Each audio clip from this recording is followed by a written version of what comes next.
అందరికీ నమస్కారం అండి. నా పేరు ఎర్రంచెట్టి వెంకటేశ్వరరావు. మాది పల్నాడు జిల్లా వెనుకొండ నియోజకవర్గం వల్లాపల్లి మండల జనసేన పార్టీ ఉపాధ్యక్షుడిని.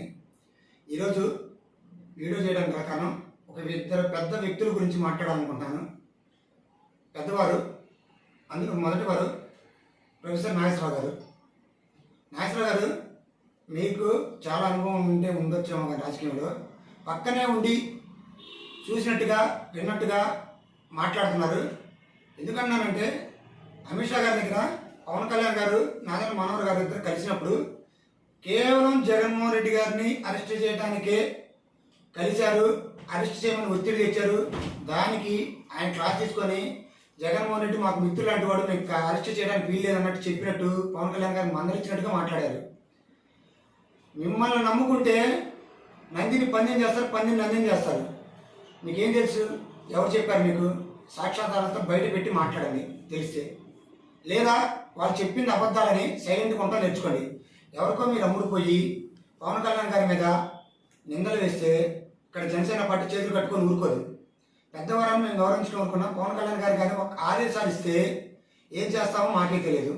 అలాంటప్పుడు మీరు నోరు అదుపులో పెట్టుకొని మాట్లాడండి. అమ్ముడుపోతే అమ్ముడుపోండి, ఎవరి గురించి మాట్లాడుకోండి. కానీ మా జనసేన పార్టీ నాయకులతో మీరు కానీ తప్పుగా మాట్లాడితే రెండోసారి క్షమించడం జరగదు. దయచేసి అర్థం చేసుకోండి. మరో వ్యక్తి దాస రాము గారు. రాము గారు, మీరు కాపుల కోసం చాలా కష్టపడ్డారు. నేను కూడా కాపు కులస్తుడిగా చాలా ధైర్యంగా మీకు అండగా ఉంటాను. 2024లో కూడా మీరు పవన్ కళ్యాణ్ గారికి ప్రచారం చేశారు. కాపు కులస్తులకి అండగా ఉండాలనుకున్నారు, మన కాపు కులస్తులు ముఖ్యమంత్రిని చేయాలనుకున్నారు. కానీ 75 సంవత్సరాలలో మన కాపులు ఎవరి చేత ముఖ్యమంత్రి అయ్యారండి? మీరు చాలా అనుభవంతులుగా కాపు నాయకులేగా. ఏ పార్టీ నాయకుడైనా కాపు నాయకుడిని ముఖ్యమంత్రి చేశారా? పొత్తులు పెట్టుకున్నారుగా. లేదు సింగిల్గా పోటీ చేసినప్పుడు అందరు కలిసి ముఖ్యమంత్రి చేశారా? చేయలేదు కదా. టైం పట్టింది మనకి. ఇవాళ పవన్ కళ్యాణ్ గారు ముఖ్యమంత్రి కాలేదు, కాపులకి అన్యాయం జరుగుతుంది అంటే జగన్మోహన్ రెడ్డి ఏమన్నా ముఖ్యమంత్రి చేస్తారా? లేదు. రాజశేఖర రెడ్డి గారు ముఖ్యమంత్రి చేశారా? లేదు. చంద్రబాబు నాయుడు గారు ముఖ్యమంత్రి చేస్తారా? ఎవరు చేయరు. మన బలం ఉంటేనే, మన స్థానాలు ఉంటేనే మనం ముఖ్యమంత్రి కాగలం.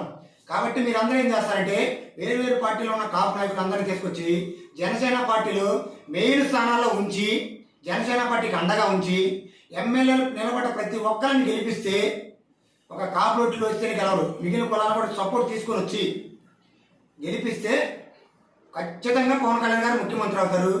పవన్ కళ్యాణ్ గారే కాదు, ఏ కాపు నాయకుడైనా ముఖ్యమంత్రి అవుతారు.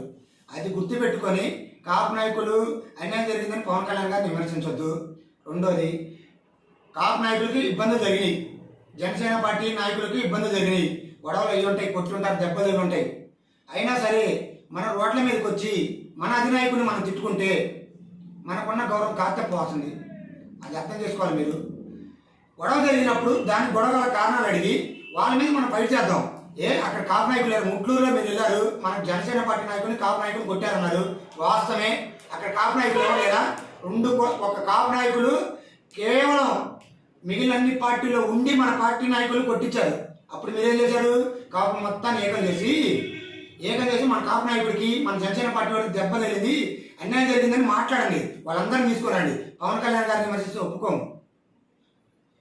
ఎందుకంటే అక్కడే కాదు, ప్రతి చోట కాపు నాయకుడు అనేవాడు వేరే పార్టీలో ఉన్నాడు. అలా పార్టీలో ఉండబట్టి మన పార్టీకి, మన నాయకులకి దెబ్బలు తగులుతున్నాయి. ఎక్కడ కొట్టుకొని మనల్ని కొట్టుకుంటారు. కారణం వేరే పార్టీలో ఉంటున్నా. మొత్తం ఒక తాటి మీదకి వచ్చి పవన్ కళ్యాణ్ గారి పార్టీ ఆధ్వర్యంలోనో లేదా జనసేన పార్టీ ఆధ్వర్యంలోనో ఉంటే అప్పుడు మన కాపులకు బలం పెరిగిద్ది, మన కాపులు ఏం చేసినా చెల్లిద్ది. అప్పటిదాకా అన్నీ మూసుకొని ఉంటే మన పెద్దలకి విలువ ఉంటుంది, మీకు విలువ ఉంటుంది. మీ ఏరియా వాళ్ళు మనల్ని మాట్లాడుకుంటారు. దయచేసి అర్థం చేసుకుంటారు. మనస్ఫూర్తిగా కోరుకున్నాను. మీరంటే చాలా అభిమానం. మిమ్మల్ని పెద్ద మాటలు మాట్లాడే స్థాయి నాది కాదు. దయచేసి అర్థం చేసుకోవాలని మరొకసారిగా కోరుకున్నాను. దాస రాము గారు క్షమించండి తప్పుగా మాట్లాడితే. జై హింద్, జై జనసేన.